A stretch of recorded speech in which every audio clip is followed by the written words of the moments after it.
Ce podcast est soutenu par Juste, expert suisse depuis 90 ans en cosmétiques à base d'extraits de plantes et d'huiles essentielles. Si ces thématiques vous passionnent et que vous cherchez la liberté dans un métier qui vous ressemble, Juste se développe et recrute en ce moment des conseillères et des conseillers à domicile partout en France. Un immense merci à Juste, partenaire de cette série Life Coaching. Bonjour et bienvenue dans la série de podcasts Métamorphose Coaching pour aller bien au quotidien. Je suis Anne Guéquière, fondatrice du magazine Féminin Bio, auteure et éditrice de projets engagés pour un nouveau monde. Dans cette série, je suis accompagnée d'une sacrée experte, la coach internationale et romancière Lucille Paul-Chevance. Avec elle, je vous propose de découvrir une fois par semaine de puissants outils de coaching très concrets sur des thèmes qui nous concernent tous. Préparez-vous aussi à faire un exercice de mise en pratique à la fin du podcast. Métamorphose, le podcast qui éveille la conscience. Alors aujourd'hui, dans ce coaching avec Lucille Paul-Chevance, nous allons explorer comment gérer un peu mieux le stress, l'anxiété et les ruminations. Évidemment, nous y sommes tous exposés d'une manière ou d'une autre. Bonjour Lucille. Bonjour Anne. Alors, je suis ravie de te retrouver aujourd'hui pour ces coachings que nous adorons tous. Alors, je commence comme d'habitude avec une petite citation. Peut-être aujourd'hui, ce n'est pas un grand sage, mais plutôt un rocker et qui dit « Exposez-vous à vos peurs les plus profondes et après cela, la peur ne pourra plus vous attendre ». Et donc, c'était Jim Morrison qui nous disait ça. Alors, comme d'habitude, je vais vous proposer de prendre un cahier et un crayon et cette fois-ci de penser à un moment de stress que vous avez vécu. Alors, évidemment, on ne parle pas de grand stress ou de grand trauma, hein. L'idée n'est pas d'aller là parce que sinon ça va vous mettre dans le rouge pour faire l'exercice à la fin. Mais commencez par une situation qui est un peu stressante, mais pas trop quand même.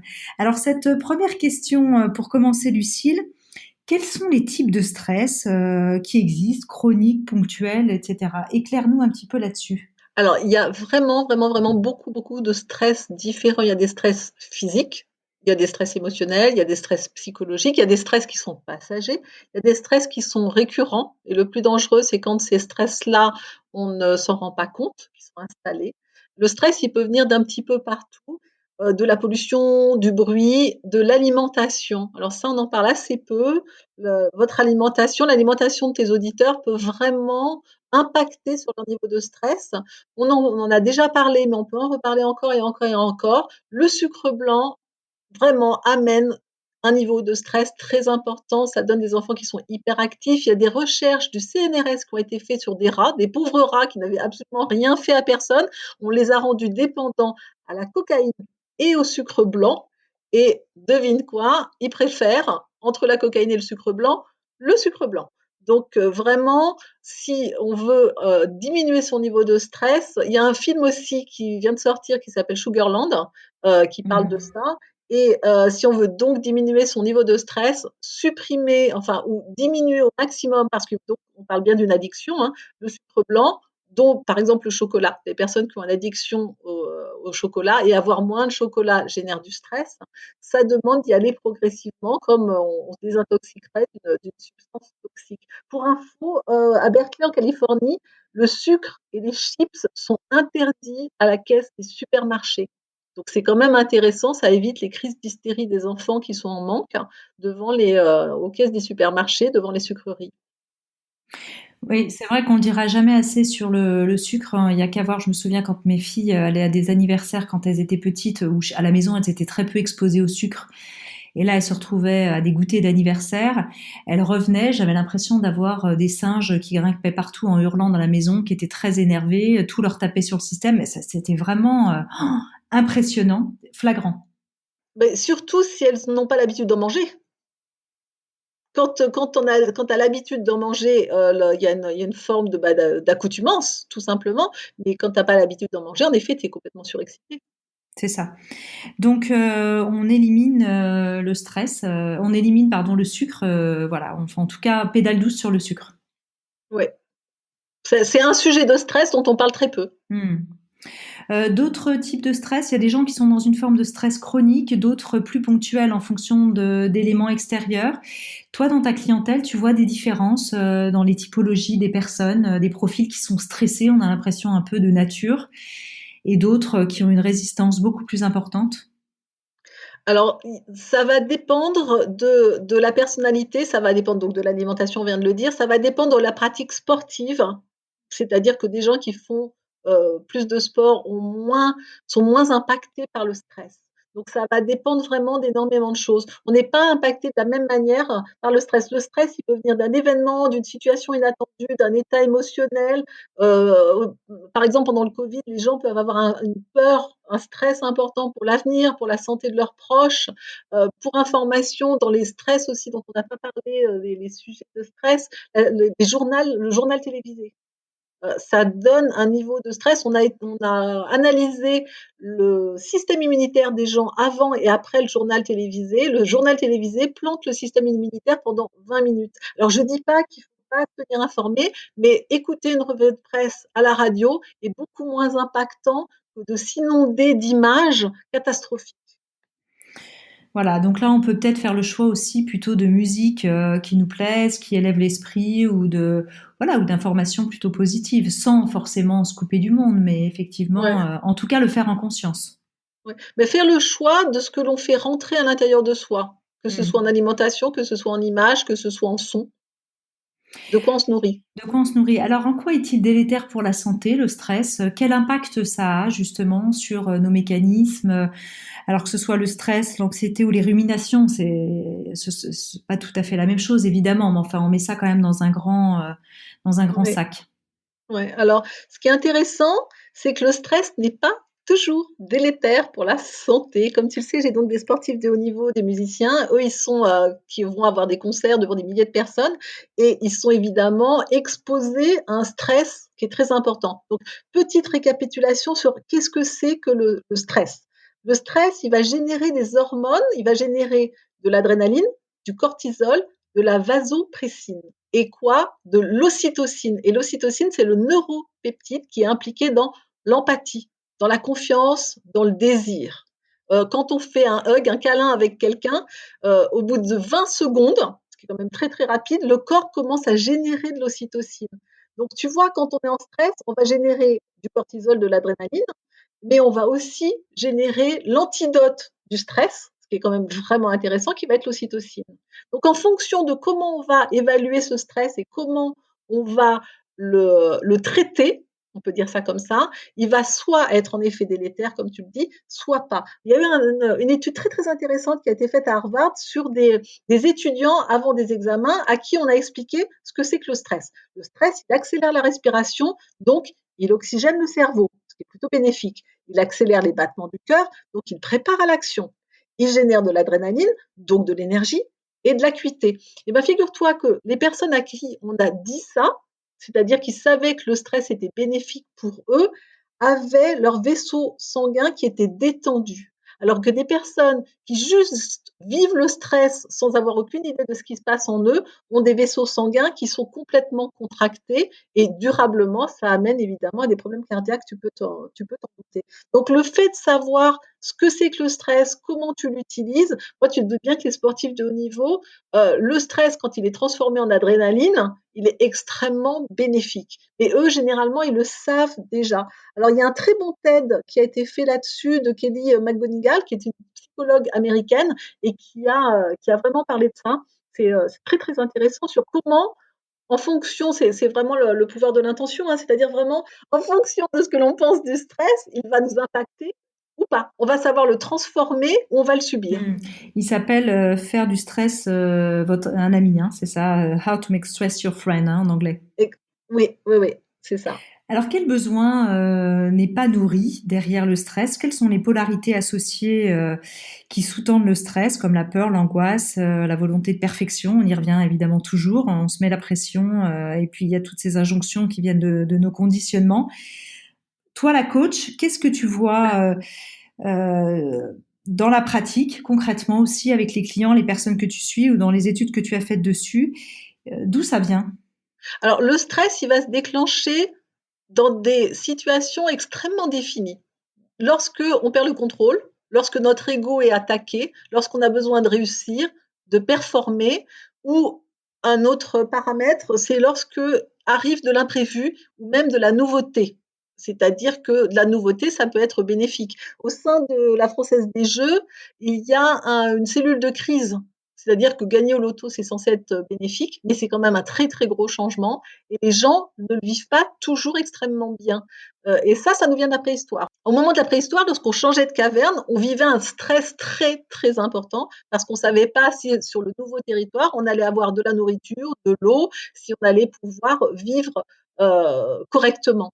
Donc tout simplement, dès qu'il y a Mmh. changement, ton cerveau va se mettre en stress. Et après, en fonction de comment tu auras été élevé, comment tu auras vu tes parents gérer le stress, ton cortex va reprendre le pouvoir, va calmer ton cerveau reptilien qui, lui, associe le changement à du stress et va calmer la machine. Très bien. Alors comment est-ce qu'on peut le reconnaître, ce stress? Parfois, évidemment, on dit: «Oh, je suis stressé», on se sent stressé. Parfois, on est stressé, mais c'est pas forcément perceptible, soit à travers la répétition, c'est-à-dire qu'il est tellement là qu'on se rend même plus compte, soit parce que Ouais. finalement, on n'a pas vraiment conscience de ces mécanismes, qu'on est hyper tendu physiquement. Parfois, je sais que moi, je suis assise sur ma chaise en train de bosser, je suis tellement absorbée par ce que je fais que je me rends pas compte qu'en fait, je suis complètement crispée, même physiquement. Bah, ça, c'est une forme de stress. Oui, mais en plus, toi, tu es une bonne hypersensible. Absolument. Donc, voilà, tout comme moi.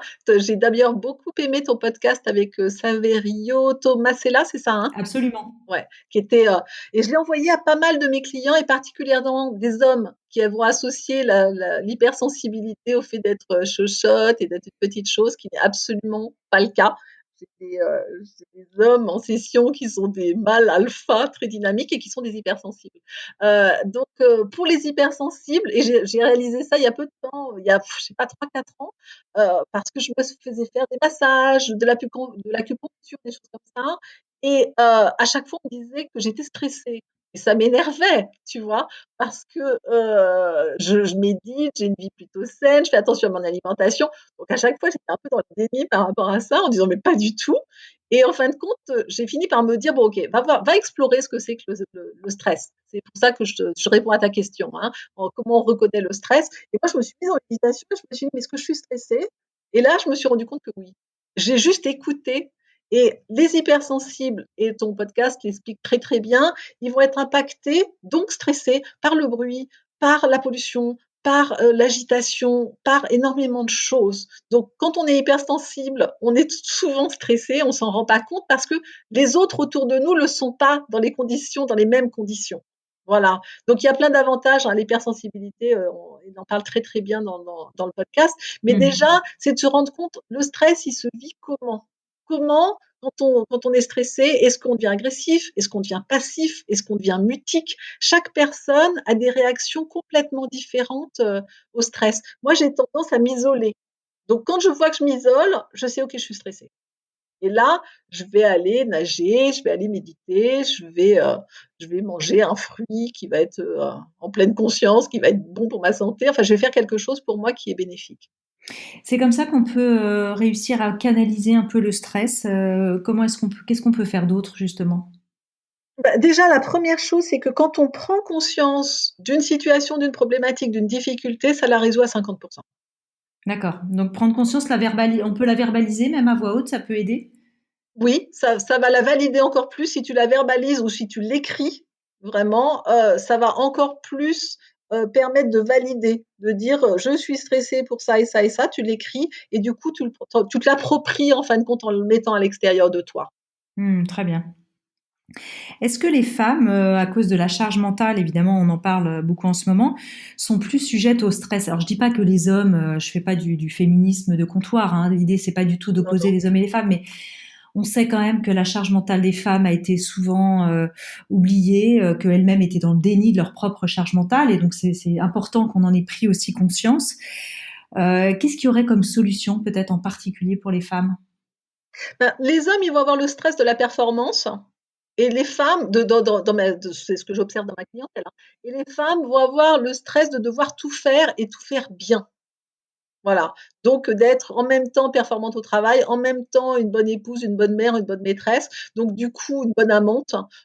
Donc ça va donner, un stress de la performance et du fait de réussir qui est important et particulièrement toi qui as 3 enfants, tu sais ce que c'est, il y a vraiment le poids d'être une bonne mère en plus de tout le reste qui génère quand même un stress très important. La méditation que je t'avais donnée, que tu avais diffusée, j'ai interviewé beaucoup de mères. On a fait cette méditation, j'avais fait cette méditation sur les mères que tu avais diffusée et j'ai interviewé beaucoup de mères pour savoir quels étaient leurs stress, quelles étaient leurs peurs, quelles étaient leurs inquiétudes et je me suis rendu compte que c'était beaucoup plus important que le stress des pères. On n'a pas les mêmes, il n'y a pas le même poids sur les mamans et sur les papas. Mmh.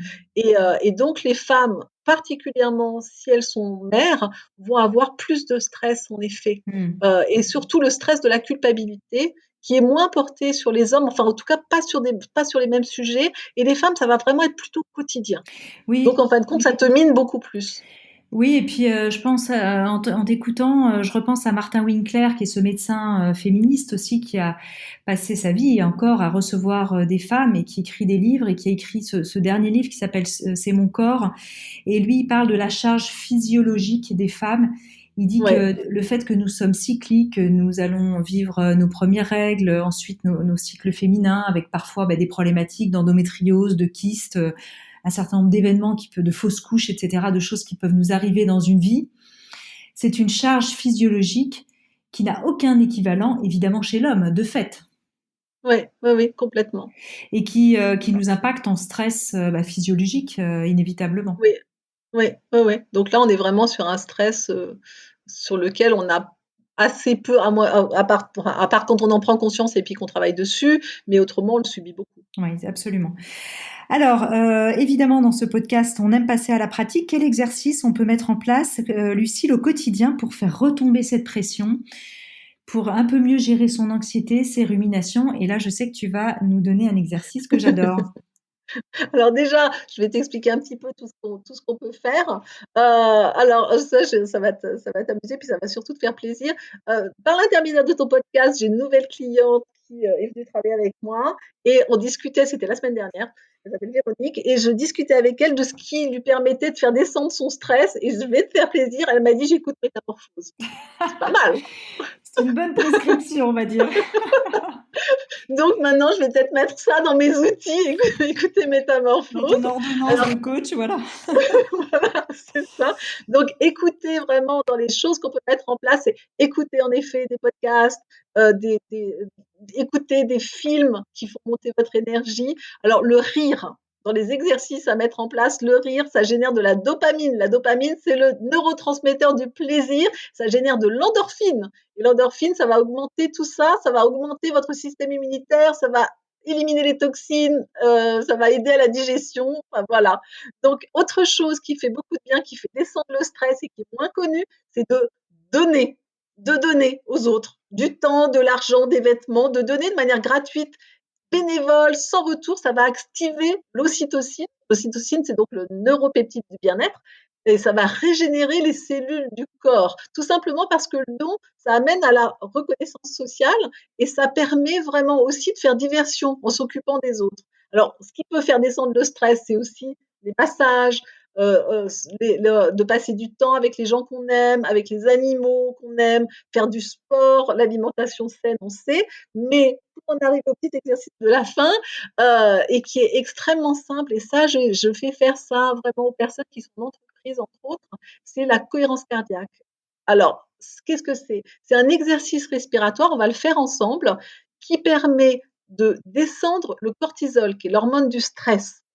5 minutes de cohérence cardiaque, c'est 4 heures de descente du cortisol. Donc ça vaut quand même Ah le ben, c'est coup. hyper Euh, rentable, hein, la cohérence cardiaque, hein, c'est sûr. c'est d'une efficacité. Moi, je le fais faire carrément en conférence, Mm, en direct. mm. Parce que plutôt que d'expliquer ce que je suis en train de dire, et c'est pour ça que vraiment, je t'ai proposé qu'on les fasse en direct, ces exercices, pour que les gens puissent pratiquer et expérimenter et ressentir ce que ça leur fait, parce que c'est ça qui parle le plus. Tu le fais, tu obtiens le résultat, tu dis: «OK, c'est ça qu'il faut faire». Là, tu vois, j'ai une de mes clientes qui est vraiment en burn-out parce qu'elle est dans une situation professionnelle inextricable et je lui ai dit: «Le matin, avant de sortir du lit, c'est 5 minutes de cohérence cardiaque, le midi, c'est 5 minutes de cohérence cardiaque, le soir, c'est 5 minutes de cohérence cardiaque» pour pouvoir tenir le coup jusqu'à ce qu'on réussisse à la sortir de la situation dans laquelle elle est. Elle est vraiment dans une situation hyper stressante. Quand on est complètement en stress, on n'a plus accès à son cortex qui réfléchit. C'est l'amygdale qui est le centre des émotions et le vigipirate de la tête qui est en action permanente, qui fait qu'on ne réfléchit plus. Donc, je ne peux pas lui faire du coaching si elle n'a pas le cerveau au calme. Donc, Mmh. la cohérence cardiaque, ça va synchroniser le cœur, la respiration, le cerveau. Et la dernière chose, c'est que ça va générer des ondes alpha dans le cerveau. Et c'est les ondes que l'on a lorsque l'on crée, c'est des ondes qui sont dans le cerveau avant d'aller se coucher, avant d'aller dormir. Donc, ou en se levant le matin. Donc, c'est des ondes de calme. Donc, du coup, c'est ultra efficace la cohérence cardiaque. C'est parti, on y va? On te suit, Lucille. Alors, c'est extrêmement simple. Ça la demande de respirer par le nez, d'expirer par la bouche. Donc, vous allez fermer les yeux et vous allez déjà commencer par respirer par le nez et expirer par la bouche. Tranquillement, tout en douceur. Vous allez penser, avant de commencer cet exercice, à la situation dont on a parlé au tout début. Et sur une échelle de 1 à 10, cette situation, il faudrait qu'elle soit stressante à 6, 7, 8. Voilà, pas over stressante, surtout pour la première fois, mais quand même un peu impactante pour pouvoir faire la différence. Et voilà, sur une échelle de 1 à 10, vous évaluez. Et maintenant, tranquillement, tout en douceur, vous allez commencer à respirer. Et cette situation, vous y pensez sans tomber dedans, hein. Vous la laissez là en arrière-plan et pendant ce temps-là, vous allez vous concentrer sur votre respiration et vous allez inspirer par le nez et expirer par la bouche. Et je vais vous indiquer le tempo. C'est juste une question de synchroniser. Donc quand je vais vous l'indiquer, allez-y, vous inspirez par le nez. Encore, encore, encore, encore. Et expirez par la bouche. Inspirez. Expirez. Posez votre attention sur votre respiration. Inspirez. Expirez. Inspirez. Expirez. Relâchez le dos, les épaules. Inspirez.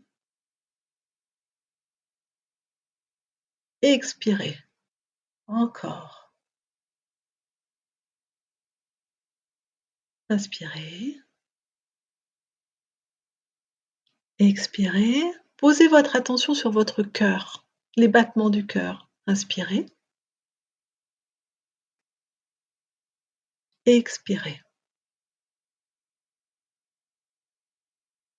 Inspirez. Expirez. Tranquillement, le calme s'installe. Inspirez. Expirez. Prenez bien le rythme. Inspirez. Expirez. Relâchez encore le dos, les épaules. Inspirez. Relâchez la gorge. Expirez. Inspirez. Expirez. Et sentez le calme qui s'installe. Inspirez. Et expirez. Et ça se pose. Inspirez. Et expirez. Relâchez le ventre. Inspirez. Et expirez. Encore, inspirez et expirez. C'est vraiment une question de rythme. Inspirez, entrez dans la respiration. Expirez. Inspirez. Expirez. C'est un moment de pause. Inspirez. Expirez. Inspirez. Expirez. Tout en douceur. Inspirez. Expirez. Allez encore un peu tranquillement. Inspirez. Expirez. Inspirez. Et laissez synchroniser le cœur, respiration, cerveau. Expirez. Tranquillement, encore. De manière apaisée, sereine. Inspirez. Expirez. Inspirez. Expirez. Inspirez. Expirez. Tout en douceur, inspirez. Expirez. Tranquillement, vous allez ouvrir les yeux, revenir à vous, sentir comment vous bougez.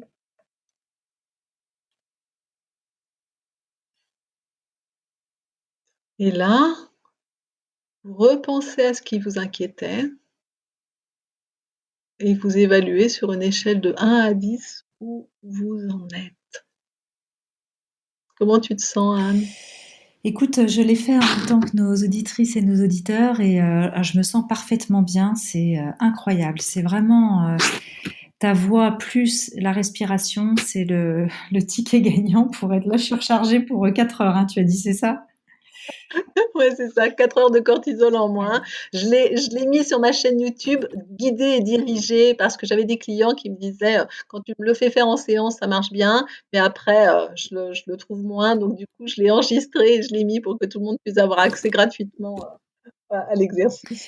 Eh ben, c'est parfait. Merci infiniment pour ça et on vous souhaite à tous et à toutes des journées moins stressantes, plus apaisées, moins de rumination et d'anxiété et plus de joie, plus d'apaisement et de sérénité. Merci.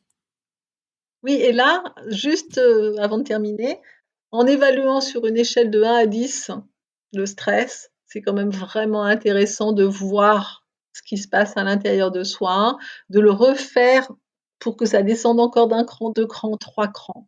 Donc c'est extrêmement efficace. Lucille Paul-Chevance, merci infiniment pour tes conseils de coach avisés. On peut te retrouver sur ton site internet www.lucillepaul-chevance.com et aussi sur tes réseaux sociaux qui sont indiqués sur toutes nos plateformes. À noter que ton merveilleux livre L'enfant de la source sortira au livre de poche le 3 mars 2021. Découvrez en avant-première les thèmes du podcast Métamorphose Coaching pour aller bien au quotidien sur Instagram à l'adresse Métamorphose Podcast et surtout abonnez-vous sur votre plateforme préférée pour être informé et suivre tous les épisodes de la série gratuitement. Métamorphose, le podcast qui éveille la conscience.